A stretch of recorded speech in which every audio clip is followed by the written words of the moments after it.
الأنبياء والمرسلين سيدنا ونبينا وطبيب قلوبنا وشفيع ذنوبنا أبي القاسم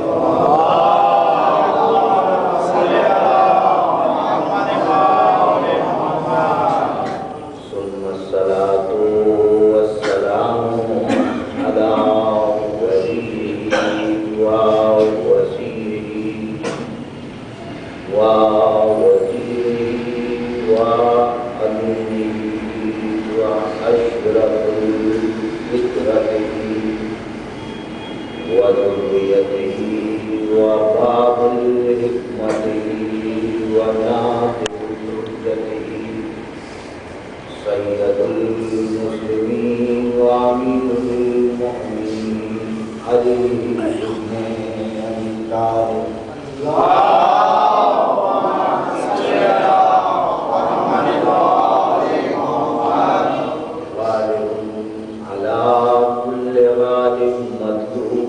بن طالب إمام المشايخ والمغارب سيد الوسيم فاتح باب خیبر قاتل مرحب وانتر قاتل شبیر شبر قال في شانه غزوة علي يوم الخندق أفضل من عبادة الثقلين ثم الصلاة والسلام على المرسلين الطاهرين المعصومين المسلمين من يومنا هذا إلى يوم الدين الحمد لله رب العالمين بسم الله الرحمن الرحيم قل إن كنتم تحبون الله فاتبعوني يحببكم الله ويغفر لكم ذنوبكم والله غفور رحيم صلوات اللهم صل على محمد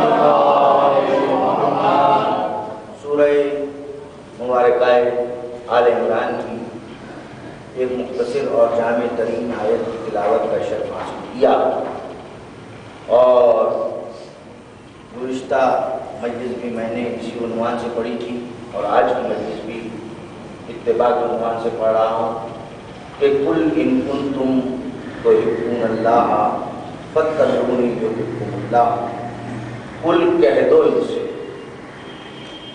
کہ اگر انہیں ہماری محبت کا دعویٰ ہے یہ تمہارا اتباع کریں اور جب یہ تمہارا اتباع کریں گے تو انہیں دعویٰ محبت کرنے کی ضرورت نہیں ہے بلکہ ہم خود ان سے محبت کریں گے اور صرف محبت ہی نہیں کریں گے بلکہ ان سے جو گناہ سرزد ہو جاتے ہیں ہم انہیں معاف کر دیں گے اس لیے کہ ہم غفور رحیم ہیں. لیکن ہماری محبت مشروط ہے تمہارے اتباع کے ساتھ. ٹھیک ہے, کل گفتگو یہاں تک پہنچی تھی کہ یہ کلام اللہ ہے. اللہ نے لفظ کل کیا ہے کہ کہہ دو. کلام اسے کہا جاتا ہے جو ذہنوں میں محفوظ ہو, کہیں پر محفوظ ہو وہ کلام ہوتا ہے. قول وہ ہوتا ہے جو زبان سے ادا ہو جائے. کل کے معنی ہے کہہ دو. کل کہہ دو تو جو کچھ قرآن میں آیا یہ سب کچھ وہی تھا جو وہی نے کہا. اپنی طرف سے تو اس رسول نے کبھی کسی سے سوال ہی نہیں کیا, کسی سے کچھ مانگا ہی نہیں. اس نے کبھی کسی سے نہیں مانگا. وہاں تمنا رہی کہ ہم سے مانگے, اس کی تمنا رہی جس نے بنایا تھا کہ ہم سے مانگے. اس نے اس سے سوال نہیں کیا. اس نے کہا شاید لوگوں کے درمیان میں رہتے ہوئے ہم سے سوال نہیں کرتا, لہذا ایک رات تنہائی میں اپنے پاس بلایا. تنہائی میں اپنے پاس بلانے کے بعد اس نے کہا کہ میں ہوں خدا, یہ ہے بندہ.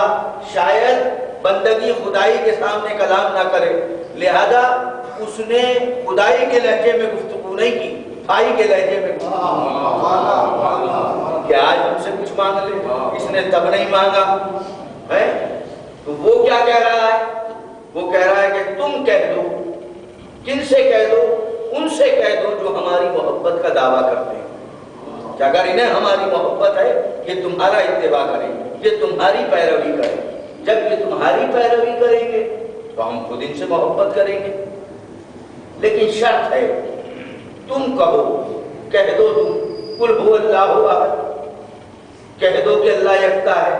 تو اب دو ہی چیزیں سمجھ میں آتی ہیں کہ یا تو اتنی تاکید ہے کلمہ کل میں کہ جس کا ذرہ برابر انکار بھی کفر کی طرف لے جاتا ہے، یا پھر میں یہ کہوں کہ اللہ بتانا یہ چاہتا ہے کہ چونکہ وہ جانتا تھا کہ یہ کلمہ پڑھنے والے رسول کے کلام کو تقسیم کریں گے، کچھ کلام کو کہیں گے کہ یہ رسول کا کلام ہے، کچھ کلام کو کہیں گے کہ یہ خدا کا کلام ہے۔ قرآن کو کہہ دیا خدا کا کلام ہے، احادیث کو کہہ دیا رسول کا کلام ہے۔ تو جانتا تھا کہ یہ بعد میں حصے بکھرے کرنا شروع کر دیں گے، سوچ و وچار کرنا شروع کر دیں گے۔ تو اس نے کہا کہ دیکھو یہ جو قول ہے نا، یہ جو قرآن ہے، یہ جو قرآن ہے یہ رسول کا قول ہے۔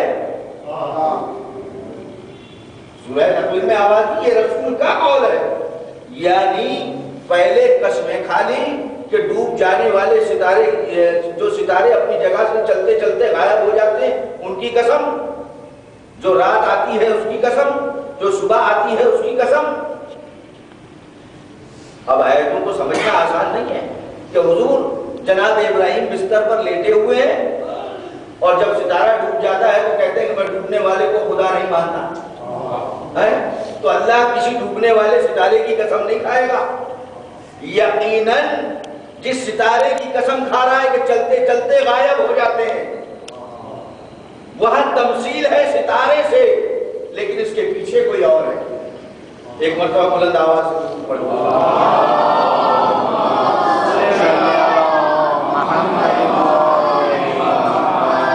تو اگر مقام رسالت سمجھ میں آ جائے گا، جتنی جتنی معرفت بڑھتی جائے گی اتنی اتنی محبت بڑھتی جائے گی۔ میرا عنوان بھی یہی ہے کہ جتنی معرفت اور محبت، جتنی معرفت بڑھے گی اتنی مودت میں اضافہ ہوگا۔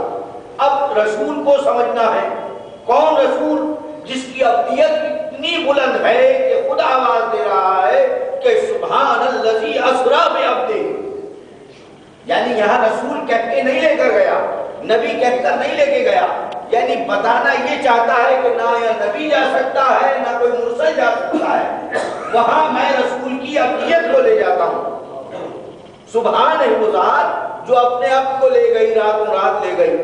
اب جناب بڑی عجیب بات ہے کہ راتوں رات لے گیا وہ، آج تک مسلمان معراج پر الجھا ہوا ہے کہ کیسے گئے اور کیسے آ گئے، اتنی جلدی کیسے سفر کر لیا، کیسے چلے گئے، کیسے آ گئے۔ کوئی لکھتا ہے کہ جناب روحانی طور پر معراج ہوئی تھی، کوئی کہتا ہے باپ کے عالم میں گئے تھے۔ اب تک اختلافی مسئلہ معراج کا مسئلہ بنا ہوا ہے، جو کہ معصوم سے ہٹ کر جب بھی سمجھا جائے گا تو اختلاف پیدا ہوگا۔ تو کہا کہ جناب جسمانی ہوئی تھی، جسمانی نہیں روحانی ہوئی تھی، لیکن جناب وہ کہہ رہا ہے سبحان الذی اسری بعبدہ، سبحان ہے وہ ذات جو اپنے عبد کو لے گئی، روح کو نہیں لے گئی، روح کو نہیں لے گئی۔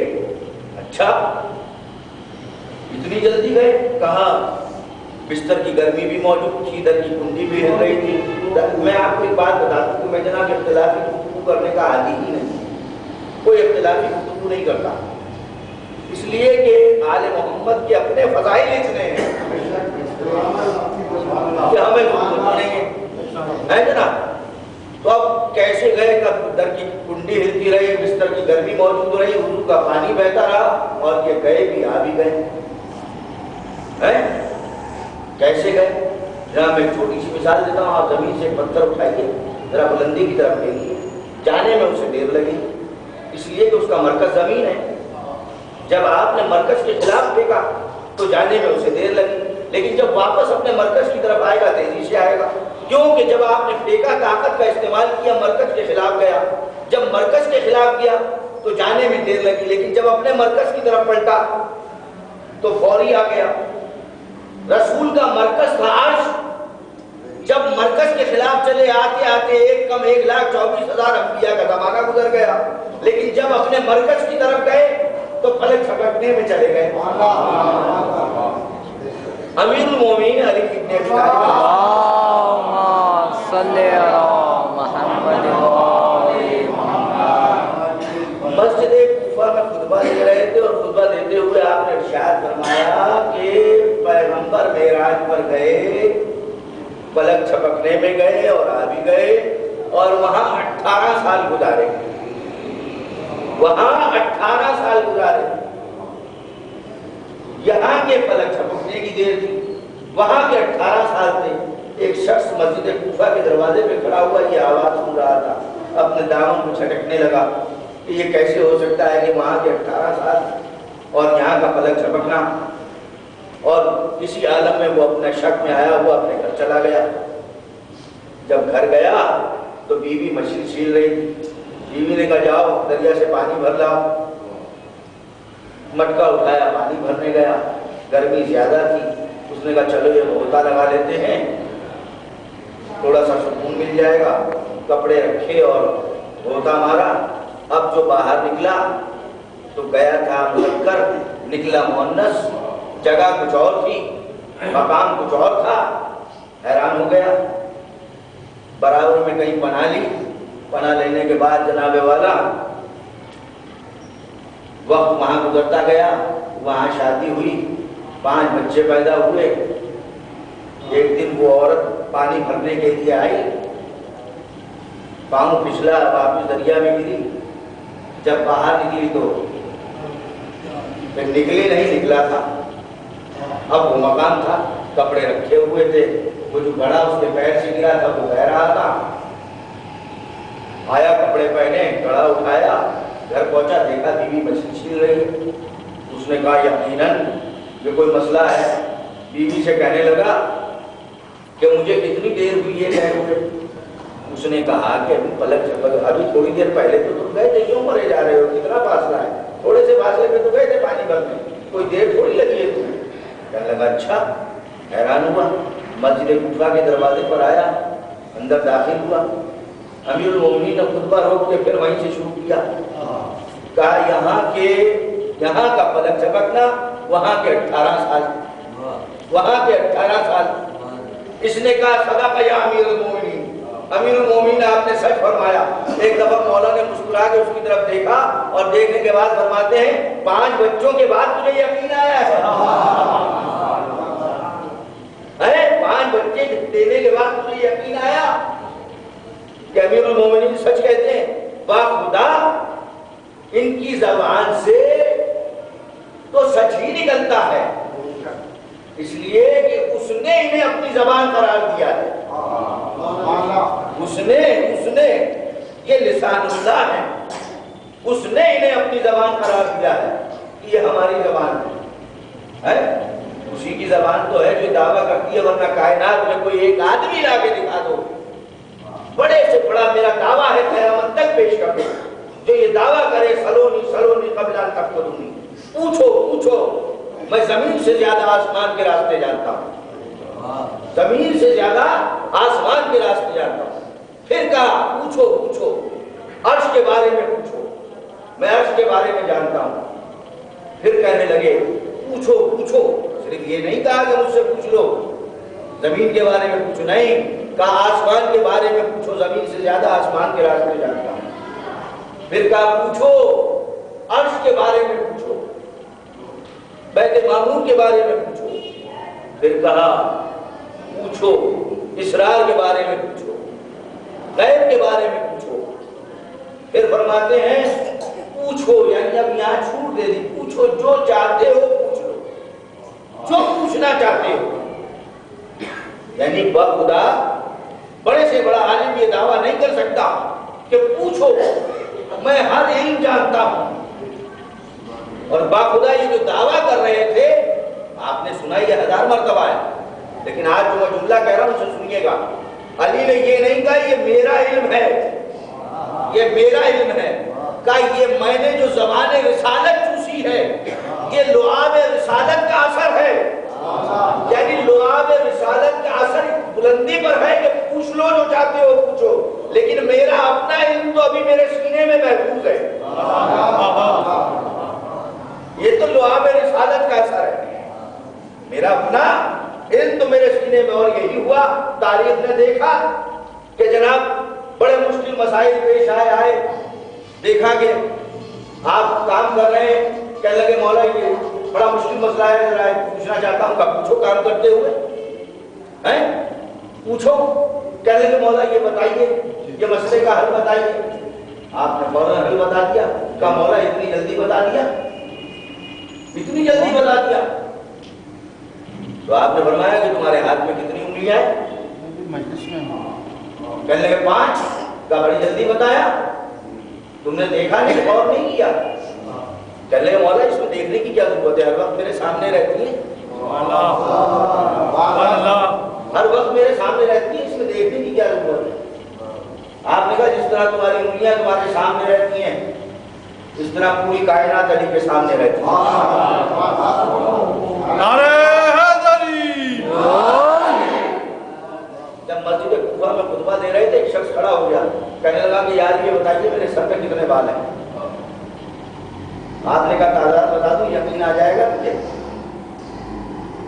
کہنے لگا ہاں آپ بتائیے۔ آپ نے کہا جا نائی کو بلوا لے، اپنے ایک بال کھنچوا کے نکلوا، اگر ایک کم ایک زیادہ ہوا، ایک کم یا ایک زیادہ ہوا تو میں 1 کے 100 بھر دوں گا۔ اور یہ بھی بتا دوں تیرے ہر بال میں ایک شیطان چھپا ہوا ہے، ہر بال میں ایک شیطان چھپا ہوا ہے۔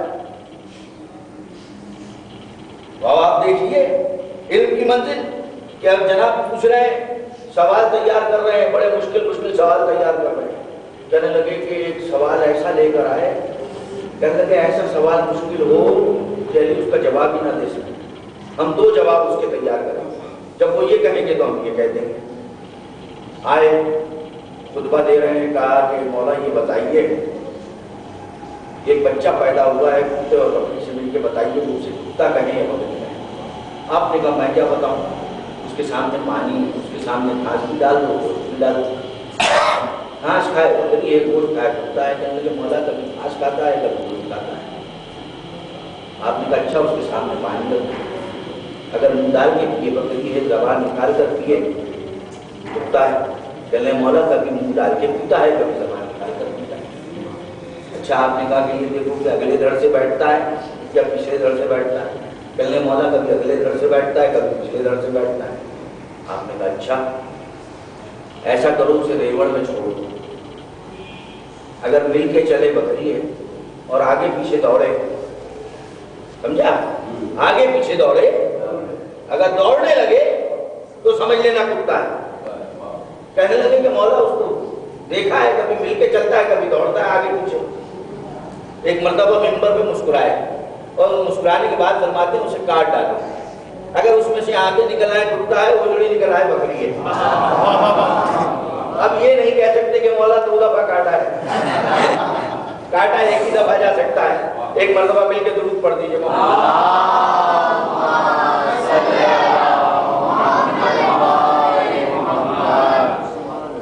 جناب سوال لائے، کہنے لگے کہ مولا 2 آدمی ہیں چلے ہیں، دیکھیے کیسے فیصلہ ہو جہاں کوئی گواہ نہ ہو۔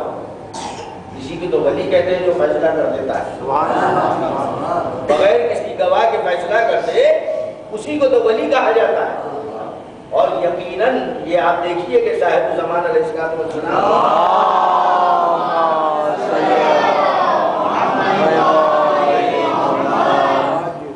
کا جو زمانہ آئے گا تو وہ کسی سے گواہ نہیں طلب کریں گے۔ یہی تو امامت ہے، یہی تو ولایت ہے۔ آپ نے فرمایا 2 آدمی آئے حاکم وقت کے پاس لڑتے ہوئے، مسئلہ ان کا یہ تھا کہ ایک شخص نے چلتے ہوئے راستے میں غلام خریدا، جب مدینہ ایک منزل رہ گیا تو اس نے صبح اٹھ کر غلام سے کہا جاؤ پانی لے آؤ اور غسل کر دو۔ غلام کہنے لگا کہ میں کیوں لاؤں پانی، تو لاؤ پانی، میں آتا ہوں تم غلام۔ اس نے کہا میں آتا ہوں، اس نے کہا میں آتا ہوں۔ خیر نہ یہ پانی لائے نہ وہ پانی لائے، لڑتے لڑتے مدینے میں داخل ہو گئے۔ لوگ خلیفہ وقت کے پاس لے گئے۔ خلیفہ وقت نے پوچھا بھائی اس اس نے کہا جی میں نے فلاں جگہ سے اسے خریدا تھا، میں اس کا حاکم ہوں، اس کا آقا ہوں، یہ میرا غلام ہے۔ وہ کہنے لگا جی میں آقا ہوں، یہ غلام ہے۔ اب جب فیصلہ نہ ہو پایا تو کہا ابوالحسن کو بلاؤ، اسے بلاؤ جو ہر مشکل میں کام آتا ہے۔ بلایا گیا، کہا یا علی، یہ کہتا ہے میں آقا ہوں، یہ کہتا ہے میں آقا ہوں۔ آپ نے کہا دونوں فیصلہ کر کے بتا دو تم میں آقا کون ہے۔ علی فیصلہ کر سکتے تھے، کہا تم فیصلہ کر کے بتا دو تم میں آقا کون ہے، غلام کون ہے۔ وہ پھر آ گئے لڑتے ہوئے۔ ایک مرتبہ قمبر کو بلایا، قمبر میری دیوار میں تو سوراخ کر دو آر پار۔ انہوں نے سوراخ کر دی۔ کہا تم دونوں اس میں سے گردن نکال کے کھڑے ہو جاؤ۔ دونوں گردن نکال کے کھڑے ہو گئے۔ ایک مرتبہ قمبر کو آواز دی، قمبر ذرا دوڑ کر میری تلوار سے غلام کی گردن اڑا دے، دوڑ کر غلام کی گردن اڑا دے۔ ظاہر ہے نفسیاتی مسئلہ ہے، جو جھوٹا ہوتا ہے وہ ڈرتا ہے۔ آپ نے کہا غلام کی گردن اڑا دے، تو جیسے ہی قمبر تلوار لے کر جھپٹے، غلام نے گردن کھینچ لی۔ علی نے فیصلہ دے دیا کہ جو تلوار کے آگے گردن رکھ دے وہ آقا ہوتا ہے، جو تلوار کے آگے سے گردن ہٹا دے خوف سے گھبرا جائے وہ غلام ہوتا ہے۔ ایک مرتبہ مل کر درود پڑھیں۔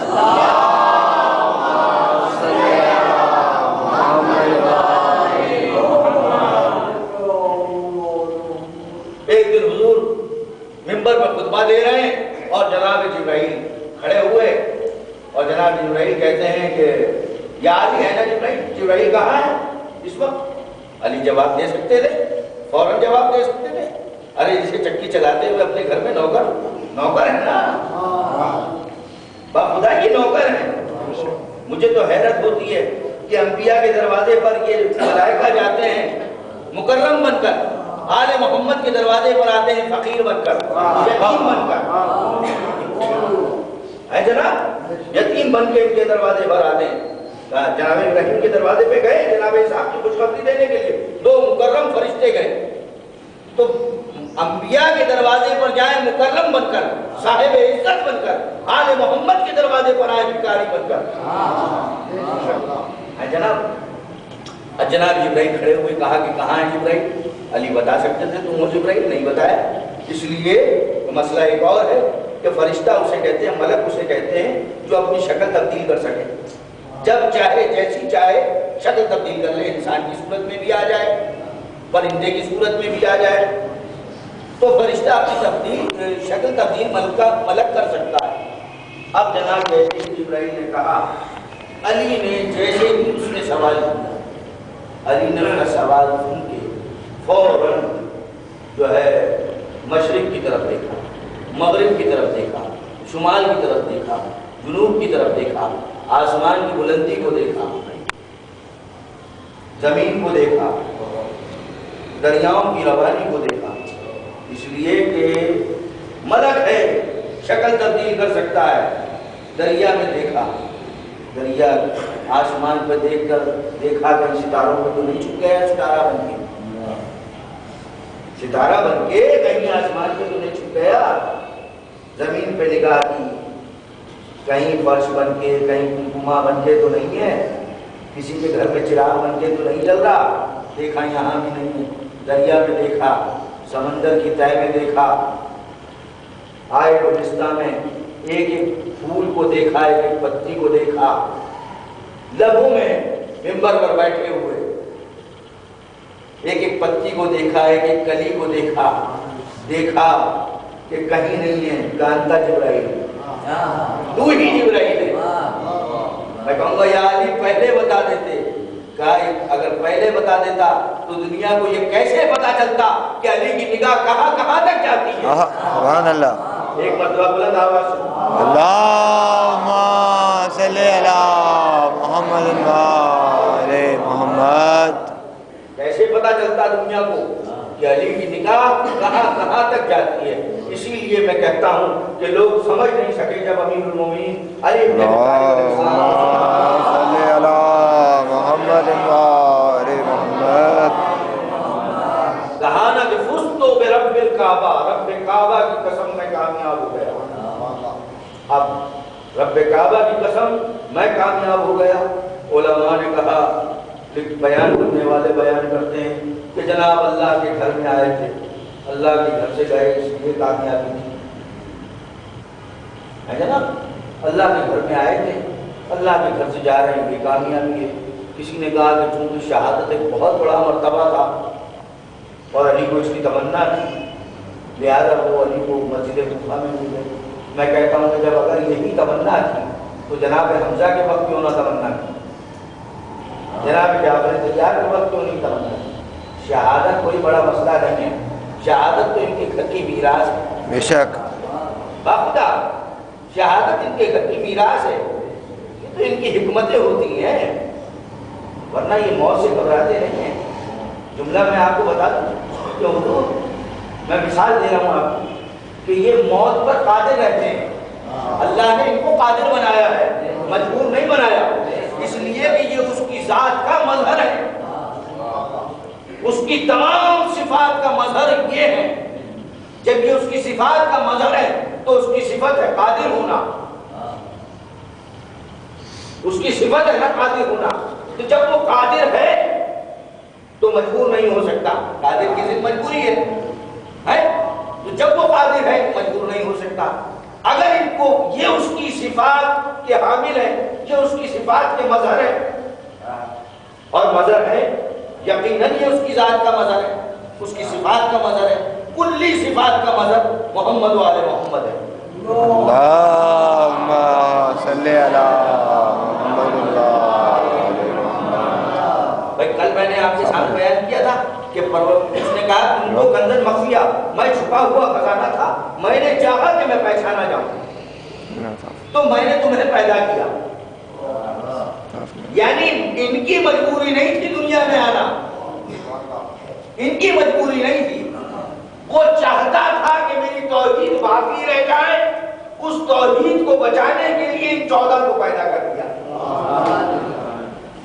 تاکہ دنیا ان 14 کو دیکھ کر، ان کی صفات کو دیکھ کر میری صفت کو پہچان لے۔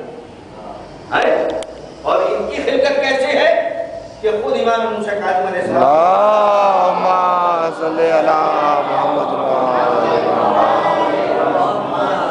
کہ اس نے ہمیں اپنے نور سے ایسے جدا کیا، اپنے نور سے ایسے جدا کیا جیسے کہ سورج سے شعاع جدا ہوتی ہے۔ اور آپ کے لیے بھی جملہ کہا، فرماتے ہیں اور ہمارے چاہنے والے ہمارے نور سے ہیں، ہمارے چاہنے والے ہم سے محبت کرنے والے ہمارے نور سے ہیں۔ میں آپ کو حضرت امام محمد باقر علیہ السلام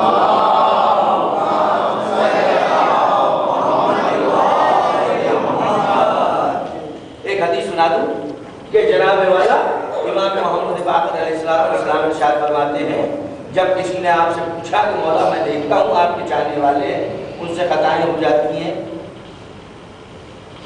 کچھ گناہ سرزد ہو جاتے ہیں، لیکن آپ کہہ رہے ہیں کہ وہ جنت میں جائیں گے، آپ کہہ رہے ہیں کہ وہ جنت میں جائیں گے، ہمارے چاہنے والے جنت میں جائیں گے۔ خدا یہ مالک کو یہ اختیار ہوتا ہے کہ یہ کہہ سکے کہ میں اسے بلاؤں گا، میں لے کر جاؤں گا۔ اتنے یقین میں کوئی نہیں کہتا کہ ہم لے کر جائیں گے جنت، کہا کہ ہاں ہمارے چاہنے والے ہمارے ساتھ جنت میں جائیں گے۔ کہا مولا میں دیکھتا ہوں ان سے کوتاہیاں ہوتی ہیں، سرزد ہو جاتی ہیں، گناہ سرزد ہو جاتی ہیں، پھر آپ کہہ رہے ہیں جنت میں جائیں گے۔ کہا تم نے سورج نکلتے ہوئے دیکھا ہے؟ کہا جی مولا۔ کہا جب نکلتا ہے تو اس کی کرنیں، اس کی شعائیں کہاں تک جاتی ہیں؟ کہا مولا ہر جگہ جاتی ہیں۔ کہا جب غروب ہوتا ہے کہاں جاتی ہیں؟ کہا اس کے اندر سمٹ جاتی ہیں۔ کہا قسم خدا کی ایسے بھی ہمارے شیعہ قیامت کے روز ہمارے اندر سمٹ کے آ جائے گا، سبحان اللہ، ایسے ہی سمٹ جائیں گے ہمارے چاہنے والے ہمارے اندر۔ تو یہ آپ کے لیے بھی کہ جناب ہمارے چاہنے والے ایسے ہوں گے، اور خود مولا فرماتے ہیں کہ ہمیں اس نے اپنے نور سے جدا کیا ہے۔ اب سورج کی معرفت ہے، سورج کو کوئی نگاہ بھر کے نہیں دیکھ سکتا، دیکھ ہی نہیں سکتا سورج کو نگاہ بھر کے۔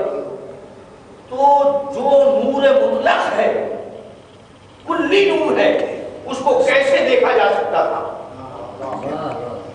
اس نے ان 14 کے ذریعے اپنی معرفت پیدا کی، ان 14 کو اپنے نور سے جدا کر کے ان 14 کو پیکرے انسانی عطا کر کے دنیا میں بھیج دیا تاکہ لوگ ان کے نور سے، ان کے کمالات سے، ان کے معجزات سے متاثر ہو کر اس کی صفات کو پہچانے، یہ مظہر صفات بن جائے، یہ اس کی صفات کا مظہر ہے۔ اب جو کہا کہ فزت برب الکعبہ، کہ رب کعبہ کی قسم میں کامیاب ہو گیا، کامیابی کی وجہ کیا تھی؟ کہ ہر دیکھنے والا خدائی صفات ان میں دیکھ رہا ہے، ہر چیز کو ان کا تابع دیکھ رہا ہے، ہر چیز ان کی تابع ہے۔ یہ اگر درختوں کے پاس سے گزر جائے تو درخت جھک جاتے ہیں، سلام کرتے ہیں، اگر یہ سنگریزوں کو ہاتھ میں لے لے تو سنگریزے سلام کرنے لگتے ہیں، ہے جناب؟ اگر جانوروں کی طرف چلے جائیں تو جانور جھک جاتے ہیں۔ عجیب بات ہے، جو قہر خداوندی کے مطابق زندگی گزار رہے ہیں وہ بھی انہیں دیکھ کر جھک جاتے ہیں۔ کیسے؟ کہ جناب بڑا مشہور واقعہ ہے کہ ایک عورت تھی، اس نے یہ دعویٰ کر دیا کہ میں زینب بنت علی، اس متوکل عباسی کے دور میں، تو جناب منصور کے دور کی بات ہے، تو دعویٰ کر دیا کہ میں جو ہے وہ زینب بنت علی۔ سب کو بلایا، پوچھا، علماء سے فتویٰ دیا۔ وہ عورت کہنے لگی کہ مجھے تو رسول نے دعا کی تھی کہ تم زندہ رہو گے، تمہیں اتنی زندگی عطا ہو۔ اس نے کہا کہ کوئی ہے کہ اسے جھوٹا ثابت کرے؟ ایک مومن چاہنے والا کھڑا تھا، اس نے کہا کہ اس وقت امام نبی علیہ السلام موجود ہیں۔